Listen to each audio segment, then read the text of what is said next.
मेरे जय जय नवल किशोर, जय गोपी चित चोर प्रभु, तेरी जय जय माखन चोर।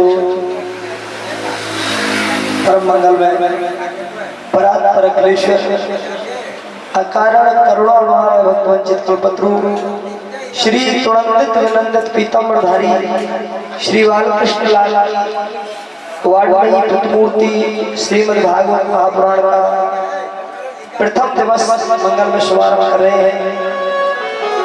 हम सभी श्री गिरिराज महाराज के चरणों में बैठकर इस कथा का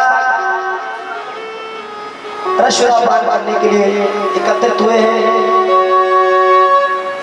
और उनकी असीम कृपा से यहाँ हम उनके चरणों में उपस्थित हैं। मेरा सभी भक्तों से निवेदन है, भागवत कथा कोई मनोरंजन का विषय नहीं है, भागवत कथा कोई गाने बजाने का विषय नहीं है, भागवत कथा ज्ञान का विषय है, भक्ति का विषय है, त्याग का विषय है, वैराग्य का विषय है। भागवत कथा सुनने के बाद अगर हमारी मुक्ति नहीं हुई तो कथा सुनना व्यर्थ है। राजा परिषद ने एक ही कथा सुनी, मुक्ति हो गई, और आज हम महाराज 100 कथा सुनते तब भी मुक्ति नहीं होती। क्यों? क्योंकि मन कथा में लगता ही नहीं। हम बैठे हैं कथा में और मन संसार में घूम रहा है। कहने का भाव यह है कि मन को कथा में लगाना है और गिरिराज महाराज को मनाना है। जय हो। उन्हें मनाएंगे तो महाराज अपने आप ये मन उनकी भक्ति में लीन हो जाएगा। और भक्ति से क्या होगा? भक्ति से ही मुक्ति मिलती है, भक्ति से ही लक्ष्मी मिलती है, भक्ति से ही शक्ति मिलती है। कर सच्ची भक्ति है, भक्ति में शक्ति है, या भक्ति ते भैया तुमको मिल जाए मुक्ति है। ज्ञानी जन बता रहे हैं, हम सुन रहे हैं लेकिन उसका मन नहीं कर पा रहे हैं। आइए, एक जन्मों का नहीं, 2 जन्मों का नहीं, अनंत जन्मों का पुण्य जब इकट्ठा होता है, बदले में ये पावन कथा सुनने के लिए मिल पाती है। संसार में रहकर धन पाना बड़ी बात नहीं है, संसार में रहकर बहुत बड़ा बंगला बना लेना बड़ी बात नहीं है, संसार में रहकर बहुत बड़ा पद पा लेना बड़ी बात नहीं है, लेकिन संसार में रहकर मनुष्य शरीर पाकर भक्ति पाना ये बहुत बड़ी बात है। क्यों? ज्ञानी ये बताते हैं, भगवान कहते हैं धन मांगे तो धन दे डारू, हाँ, पुत्र मांगे तो पुत्र दे डारू, लेकिन जब भक्ति मांगता है तो भगवान को थोड़ा विचार करना पड़ता है कि ये भक्ति लायक है भी है। मैं भक्ति दे दूं और भक्ति का अगर गलत इस्तेमाल करेगा तो बदनामी किसकी होगी? भगवान की। इसलिए वो सब सुख संसार के सबको दे सकते हैं, लेकिन भक्ति तो वो केवल अपने भक्त को ही देते हैं। प्रेम से बोलो जय श्री कृष्ण। जय श्री कृष्ण। माताओं, कथा कहने का अनुष्ठान मेरा है, जितना मुझे ज्ञान है मैं आपको कथा सुनाऊंगा, और ज्यादा से ज्यादा ये प्रयास रहेगा इस व्यासपीठ पे बैठकर ज्यादा से ज्यादा विशुद्ध भागवत की कथा आपको सुनाऊंगा। क्यों? अरे यहाँ तो महाराज गिरिराज महाराज के चरणों में हम उपस्थित हैं, फालतू बात क्या करें? ज्यादा से ज्यादा भक्ति की कथा। लेकिन जय श्री कृष्ण बोलने का जो अनुष्ठान है ना, वो मेरा नहीं है। किसी ने पूछा किसका महाराज? मैंने कहा वो तो सब भक्तों का है, सब श्रोताओं का है। बोले हमारा क्यों है? हमने कहा सुनो, जहाँ भागवत कथा होती है वहाँ भक्तों को तो निमंत्रण करना पड़ता है, आओ भाई गिरिराज जी के चरणों में भागवत कथा हो रही है, सुनने आना, पूजा में आना। हाँ, लेकिन बहन जी को बुलाना नहीं पड़ता। बोले कौन बहन जी? श्रीमती निंद्रा देवी, बिना बुलाए आ जाती है। और कथा में अगर श्रीमती महाराज भक्त सो जाए और भक्त सो गए, फिर बताओ हम कथा किसको सुनाएंगे? इसलिए कथा में भक्तों को नींद ना आए। जय हो। इसके लिए क्या करना है? जय श्री कृष्ण बोलना है, संकोच न करें। जब भी व्यासपीठ से जय श्री कृष्ण बुलवाया जाए, मिलकर बोले जय श्री कृष्ण। बोलो भैया जय श्री कृष्ण। जय श्री कृष्ण। सभी परिक्रमा लगाने वाले बोले जय श्री कृष्ण। जय श्री कृष्ण। बड़ी कृपा है हम सभी आज राधाष्टमी के पावन पर्व पर और भादों का महीना, जिस महीने में मेरे गोविंद का अवतार हुआ, कन्हैया का प्रकाट्य हुआ, और विशेष बात यह है कि महाराज ब्रजभूमि जिसके लिए देवता भी तरसते हैं, जब देवराज इंद्र का भगवान ने अवमान चूर चूर कर दिया, 7 दिन उसने वर्षा की, और देवराज इंद्र जब आया इसी गोवर्धन में, तो कन्हैया ने कहा देखो भाई इंद्र, मैं सब कुछ बर्दाश्त कर सकता हूँ, लेकिन कोई मेरे ब्रजवासियों को कष्ट दे ये मैं बर्दाश्त नहीं कर सकता, क्योंकि ब्रजवासी तो मेरे प्राण हैं और इनको मैं कभी छोड़ नहीं सकता। हाँ? और इंद्र ने सुना कि परमात्मा की तो सब प्रशंसा करते हैं, सब बड़ाई करते हैं, लेकिन परमात्मा भी जिनकी बड़ाई कर रहे हैं वो कौन है? वो है ब्रजवासी। ध्यान देना, भगवान भी जिनकी प्रशंसा करता है। अब इंद्र को लगा इसका मतलब तो ये हुआ कि भगवान से बड़े ही ब्रजवासी हैं, जो स्वयं परमात्मा इनकी बड़ाई कर रहे हैं, प्रशंसा कर रहे हैं। इंद्र का मन बदल गया। इंद्र कहने लगा प्रभु मुझे नहीं चाहिए इंद्रासन, नहीं चाहिए वो वैकुंठवास, एक काम करिए मुझे तो गिरिराज जी की तलहटी में कोई ऐसी जगह बता दो जहाँ बैठकर मैं आपका भजन करूं। भगवान बोले इंद्र सुनो, यहाँ बैठकर भजन करना ये कोई बहुत छोटा काम नहीं है, बहुत छोटी बात नहीं। इंद्रासन पे बैठना बहुत बड़ा काम नहीं हो सकता। इंद्रासन पे तुम बैठ सकते हो, इंद्रासन पा सकते हो, लेकिन ब्रज में रहना, ब्रज में बैठकर भजन करना, ये तो महाराज जब जन्म जन्मांतर के पुण्य इकट्ठे होते हैं, बहुत सारा पुण्य, बहुत सारी तपस्या, बहुत सारा धर्म परमात्मा के खाते में जब भक्त का जमा होता है, तब हमें ये ब्रजमंडल प्राप्त होता है। इसलिए यहाँ जो भी भक्त कथा सुन रहे हैं, परिक्रमा लगा रहे हैं, आपका जीवन धन्य है। गोविंद की असीम कृपा है, महती कृपा है, जो हम यहाँ कथा में एकत्रित हैं और इस पावन कथा का सुधापान कर रहे हैं। आइए भागवत जी का प्रथम श्लोक सुने।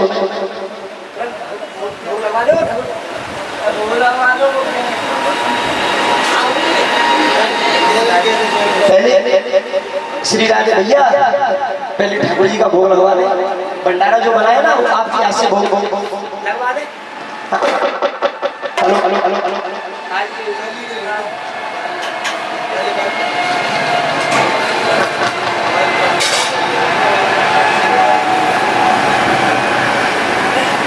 हेलो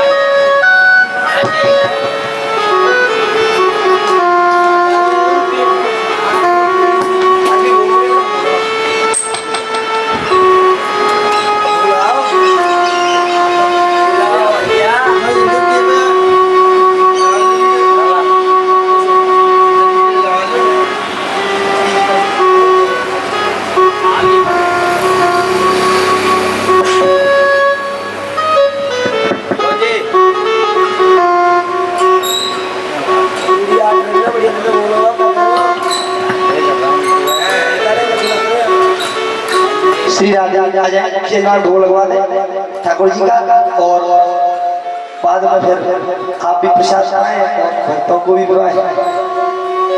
श्री राधे, जय श्री कृष्ण।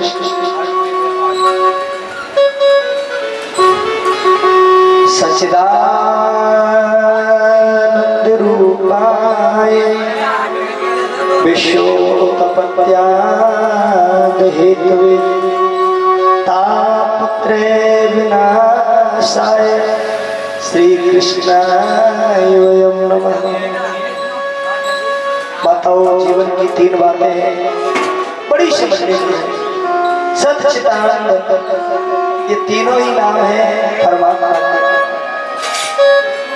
सत्य परमात्मा है, चित परमात्मा है, आनंद परमात्मा है।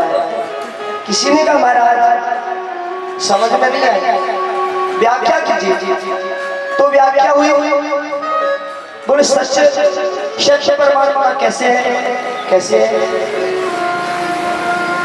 सत्य परमात्मा इसलिए है कि परमात्मा का न कभी जन्म होता है और न परमात्मा की कभी मृत्यु होती है, इसलिए वो सत्य है। दुनिया नहीं थी तब भी वो था, दुनिया है तब भी वो है, और दुनिया नहीं रहेगी तब भी वो रहेगा। इसलिए वो सत्य है। एक तू सच्चा और तेरा नाम सच्चा। प्रेम से बोलो जय श्री कृष्ण। जय श्री कृष्ण। दूसरी बात बताई है चित्त। चित्त माने होता प्रकाश। अब देखो मेरे अंदर चित्त है, परीक्षित महाराज के अंदर चित्त है, सबके अंदर चित्त है, सबके अंदर परमात्मा है, सबके अंदर वो बैठा रहता है, बैठा हुआ है। लेकिन फिर भी आप मुझे भगवान नहीं कह सकते, मैं आपको भगवान नहीं कह सकता। क्यों? क्योंकि हमें रात्रि में कोई काम करना है तो हमें प्रकाश चाहिए। हाँ, हमें रात्रि में कोई भी पुस्तक पढ़नी है, कोई भी काम करना है तो प्रकाश की आवश्यकता होती है। लेकिन कहते हैं उस परमात्मा को कभी किसी से प्रकाश लेने की आवश्यकता नहीं पड़ती, क्योंकि वो प्रकाश स्वरूप है। अपने प्रकाश से सारी दुनिया को प्रकाशित करता है। परमपिता परमात्मा। प्रेम से बोलो जय श्री कृष्ण। जय श्री कृष्ण। इसलिए वो चित्त है। किसी ने कहा वो आनंद भी है। मैंने कहा देखो संसार के लोग आनंद की खोज में घूम रहे हैं, कहते हमें आनंद की प्राप्ति हो, हाँ हमें सुख मिले, हमें संपत्ति मिले, हमें आनंद मिले। लेकिन बैठ जाए, थोड़ी देर बैठ जाए, सभी भक्त भंडारा पाके जाए, भोग लग रहा है ठाकुर जी का गरम गरम प्रसाद आपका ही है, सभी भक्तों का है। अब सभी थोड़ा थोड़ा प्रसाद ग्रहण करते हुए जाए। जो भी कथा श्रोता है, कथा सुनने वाले सबको भैया भागवत जी का प्रसाद बैठ के, हाँ ये बड़े भाग से यहाँ हम उनकी कथा का श्रवण पाठ कर रहे हैं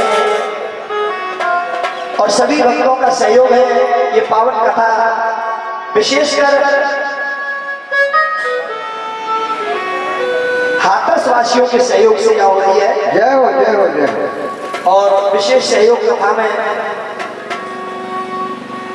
हमारी बहन जी जिन्होंने आज मुख्य यजमान के रूप में अपने भाई भी भेजे हैं, उनकी तरफ से यहाँ ठाकुर जी की कथा में हमें सहयोग चल रहा है। भगवान उनको खुश रखे। जो प्रस्तावित को प्रसाद बोली राधा रमण लाल की जय हो। कहते हैं परमात्मा आनंद है।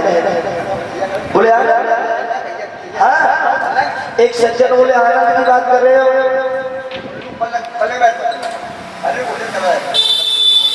मैंने कहा आनंद की बात कर रहे हैं, जानते हो आनंद के बारे में? बोले महाराज सुबह से शाम तक हम आनंद में रहते हैं। मैंने कहा बताओ कब कब मिलन होता है आनंद से? बोले सुबह जब मैं बिस्तर को छोड़ता हूँ तो बिस्तर में ही चाय और नाश्ता आ जाता है, मुझे बड़ा आनंद आता है। अच्छा। बोले महाराज सफारी गाड़ी है, एसी लगी हुई है, सफर करता हूँ, न सर्दी लगती है न गर्मी लगती है, बड़ा आनंद आता है। अच्छा। और सुनो कोई धन की कमी नहीं है, समाज में बड़ी मान प्रतिष्ठा है, जहाँ जाता हूँ सब मेरी जय जयकार करते हैं, बड़ा आनंद आता है। मैंने कहा सुनो ये आनंद नहीं है, ये केवल सुख। अच्छा भोजन करना, अच्छी गाड़ी में घूमना, समाज में मान प्रतिष्ठा पाना, ये सुख है, आनंद नहीं है। अरे आनंद तो अंदर की चीज है, बाहर तो होता ही नहीं। प्रेम से बोलो जय श्री कृष्ण। आनंद का मतलब क्या है? आनंद का मतलब है आत्मबोध हो जाना, आत्मज्ञान हो जाना।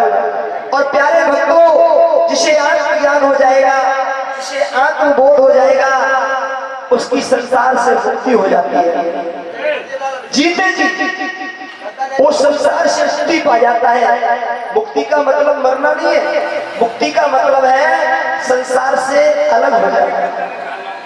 ये मन संसार से हट जाना और भगवान के चरण कमलों में लग जाना।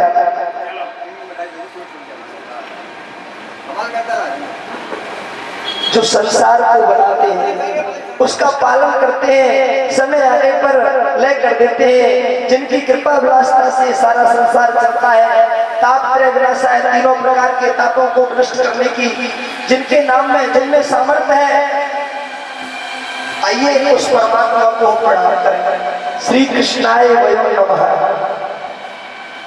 भागवत जी को ध्यान देना, भागवत जी का जब शुभारंभ हुआ है तो पहले श्लोक में कृष्ण की वंदना की गई है। हाँ? क्यों? क्योंकि भागवत के प्रधान गोविंद है। बाद में सुखदेव जी को भी प्रणाम किया। माताओं, हम भी भगवान को प्रणाम करें और कथा में आह्वान करें, कन्हैया आए और भक्तों को आशीर्वाद दें। ज्ञानी जन कहते हैं संसार में 3 प्रकार के ताप हैं, लेकिन तीनों प्रकार के तापों में कोई सुखी नहीं है। क्यों?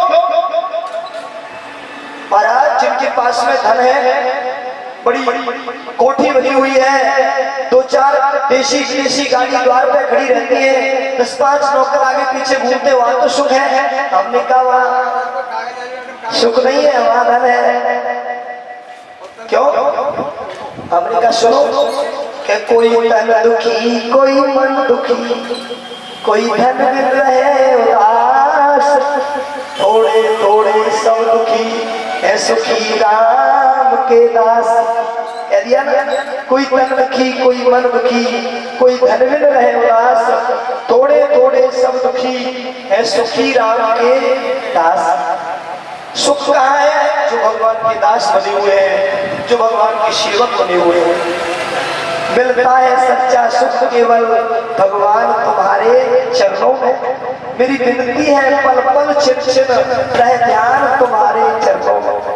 और ध्यान देना, सुख भी भगवान के चरणों में है और ईमानदारी का धन जो हमारे साथ जाता है, वो धन भी भगवान की भक्ति में है, भगवान के चरणों में है। वो धन भी केवल भक्तों के पास रहता है और किसी के पास नहीं रहता है। क्यों? इस बात को मैं नहीं कह रहा हूँ, इस बात को कबीरदास जी कहते हैं कि कबीरा सब जग निर्धना, यह धनवंता नहीं कोई, धनवंता सोई जानियो जप राम नाम धन होए। धनी वही है जिसने राम नाम का धन कमाया, सुखी वही है जो भगवान का दास बना हुआ। आइए हम सभी महात्मा की कथा सुन रहे हैं और महात्मा की कथा में विशेष जो कथा है नेम, कथा में नेम सुने। क्योंकि पहला नेम है 7 दिन तक हमें घी पी कर रहना चाहिए। हाँ, क्या पीना? घी। बोलो महाराज, घी पीने की आदत नहीं। दूसरा नेम बताया है 7 दिन तक हम केवल फलाहार लेकर कथा सुन। बोले महाराज, 15 दिन में एक बार एकादशी आती है, रात कह के पूरी करें। लगातार 7 एकादशी बैठेंगे कथा में और याद आएंगी पकौड़ी, नहीं कर सकते। तीसरा दिन बताया है एक दिन एक समय फलाहार लें, सुबह एक समय फलाहार लें और एक समय जाकर भोजन कर लें शाम। बोले महाराज, ये भी ना कर पाए तो अंत में बड़ी सुंदर बात कही है। सभी अंत में कहा दिन में 5 बार भोजन करो। जय हो हाँ, कोई मना नहीं है भोजन के लिए। एक बार नहीं, दो बार नहीं, 5 बार भोजन करो, लेकिन जैसे आपका शरीर स्वस्थ रहे, जैसे आपका मन कथा में लगे, वैसे आपको आहार देना है। प्रेम से बोलो जय श्री कृष्ण। जय श्री कृष्ण। 7 दिन तक जमीन में सोए, हाँ, जमीन पे ना सो पाए तो तखत पे सोए, तखत पे ना सो पाए तो डल्लब के गद्दों पे सोए, लेकिन चारपाई या खाट पे ना सोए। ये अपवित्र वस्तु है, ये पवित्र नहीं होती। जब भी आप नेम से कोई अनुष्ठान कर रहे हैं तो आपको चारपाई पे न बैठना चाहिए और ना सोना चाहिए। सभी माताएं मैंने शाम को अपने अपने कलशों पे दीपक लगाए, प्रातः ही सूर्योदय से पहले स्नान करें और भगवान की पूजा करें, भगवान जी की सुबह पूजा करें, 108 परिक्रमा करें, जो भी कथा में उत्सव आए सबको धूमधाम से बनाए, और जैसा बने कथा में सभी सहयोग करें। प्रेम से बोलिए जय श्री कृष्ण, बोलिए राधा लाल की जय। आइए आज की कथा ही विश्राम कर रहे हैं और कल सभी भक्त ठीक 1 बजे उपस्थित हो। कथा का समय 1 बजे से 5 बजे तक है। आज की कथा महात्मा की कथा, और सुबह से ही सभी भक्त कथा की व्यवस्था में लगे हुए हैं। बड़े ही धूमधाम से कलश यात्रा गिरिराज जी की तलहटी में हुई है। हम बहुत आभारी हैं और भगवान से प्रार्थना है हर साल मेरी कथा आप अपने चरणों में कराते रहे। और यहाँ बड़े ही भाव से मैं बड़ा प्रसन्न हूँ कि मेरी कथा में आज सुंदर सुंदर भक्तों के यहाँ दर्शन हो रहे हैं। देश विदेश से चलकर भक्तों की भीड़, भक्तों के दर्शन, और हमारे चैनल वाले भैया भी यहाँ उपस्थित हैं। जय हो। एक बार का भी ताली देकर सम्मान करें। बोलिए ठाकुर जी महाराज की जय हो। सभी खड़े होकर एक बढ़िया सा भजन पहले महाराज जी सुनाए और उसके बाद आरती करेंगे।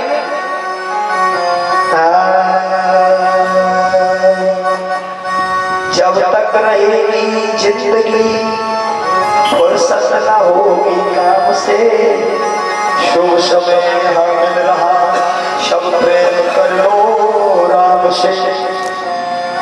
जब तक रहेगी जिंदगी फुर्सत न होगी काम से, शुभ समय यहाँ मिल रहा, सब प्रेम कर लो राम से।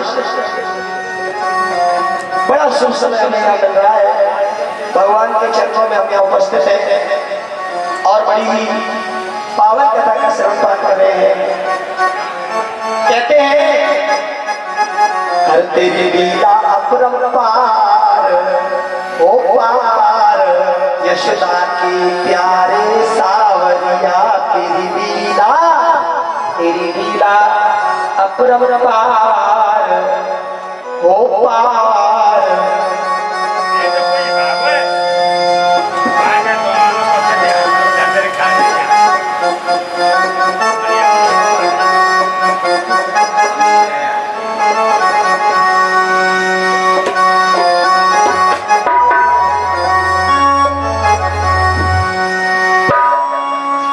बोलिए कृष्ण भगवान की जय।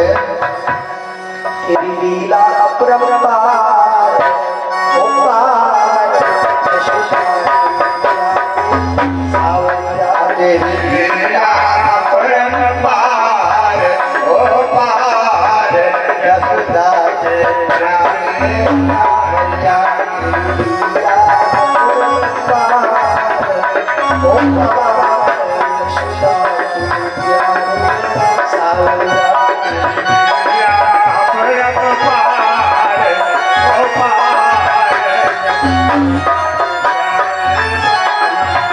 यशोदा के प्यारे सावरिया, यशोदा के प्यारे सावरिया, यशोदा के प्यारे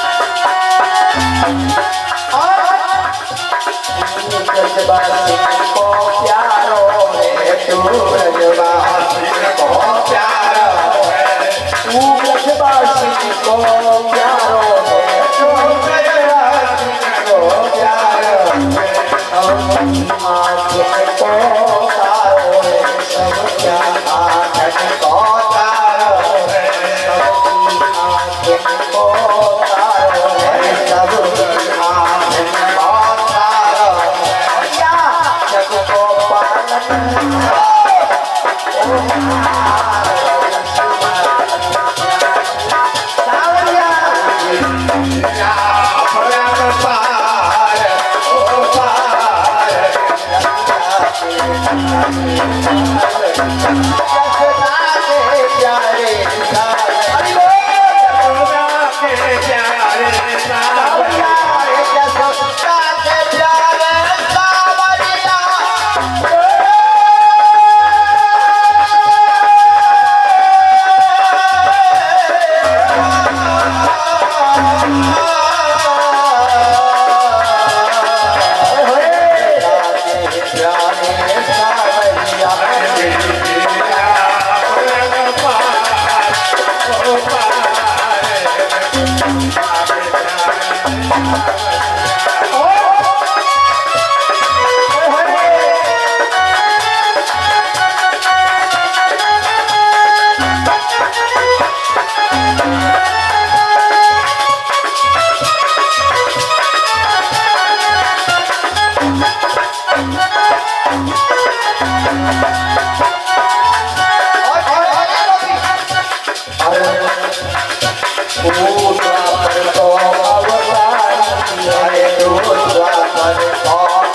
क्या कह रहे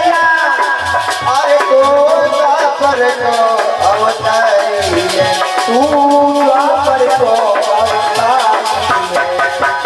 द्वापर को अवतारी है लीला रंग में भारी है लीला जग में भारी लीला रंग में भारी है लीला जग में भारी भक्त के सब पार ओ पार सावरिया लीला अपराध पार ओ पार जग सारा प्यारे पार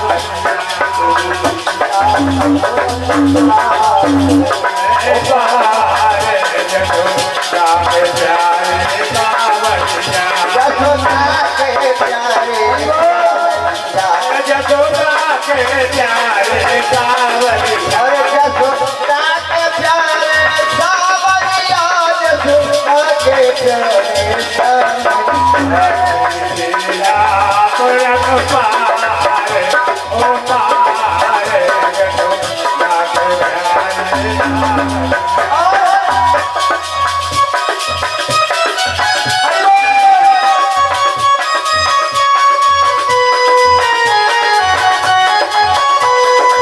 हरि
से क्षमा करना, क्षमा करना, क्षमा करना।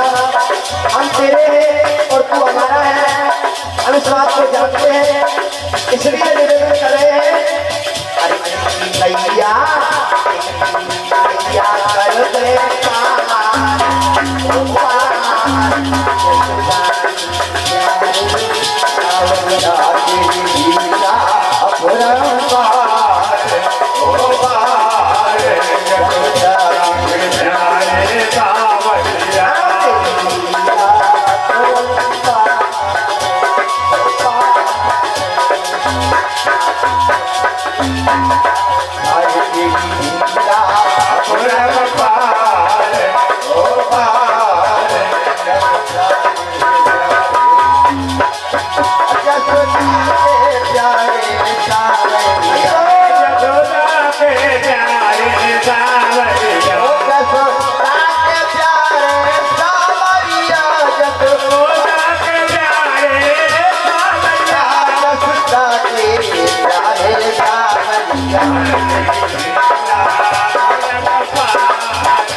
आरती के लिए सभी भक्त खड़े हो जाएं, आरती कराएं और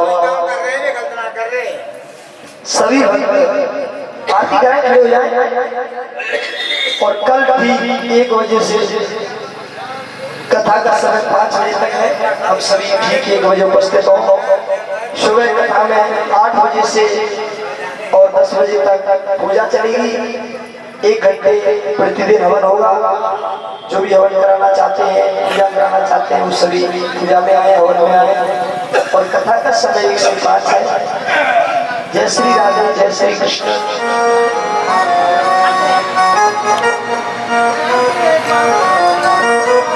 कृष्णाय वासुदेवाय हरे परमात्मने प्रणतकलेशनाशाय गोविंदाय श्री गोविंदाय श्री गोपालाय त्वमेव माता च पिता त्वमेव बन्धुः च सखा त्वमेव विद्या च द्रविणं त्वमेव सर्वं प्रभु मम देहि कर्पूरगौरं करुणाकरं संसार सारा भुजगेन्द्र हरं सदा वसन्तं विद्यावते भवानी सहितं। सब कुछ दीना आपने मैं तुम्हें भेंट करूं क्या नाथ। मेरी नमस्कार की फूलों में दोनों जोड़ हाथ, मैं दोनों जोड़ हाथ, मैं दोनों जोड़ हाथ। बोली राधा रमण की जय हो। आइए सभी भक्त श्रद्धा से आने करें। शुभम करोति कल्याणम आरोग्यम सुख संपदा शत्रु बुद्धि विनाशाय दीपो ज्योति नमोस्तुते। श्री भागवत भगवान की है आरती पापियों को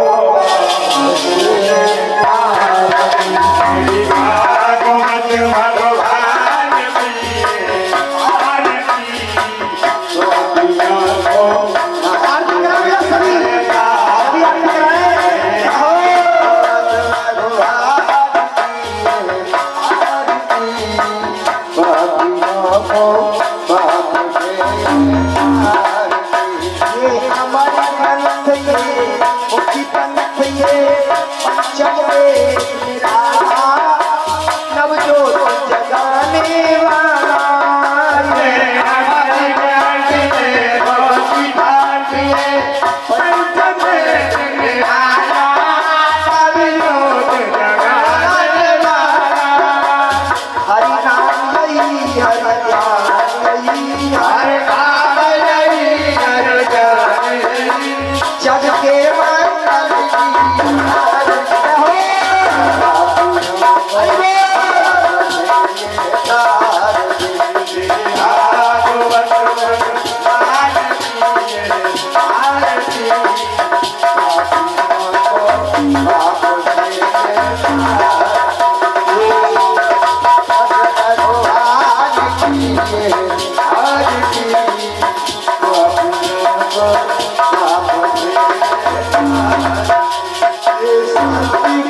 Bye.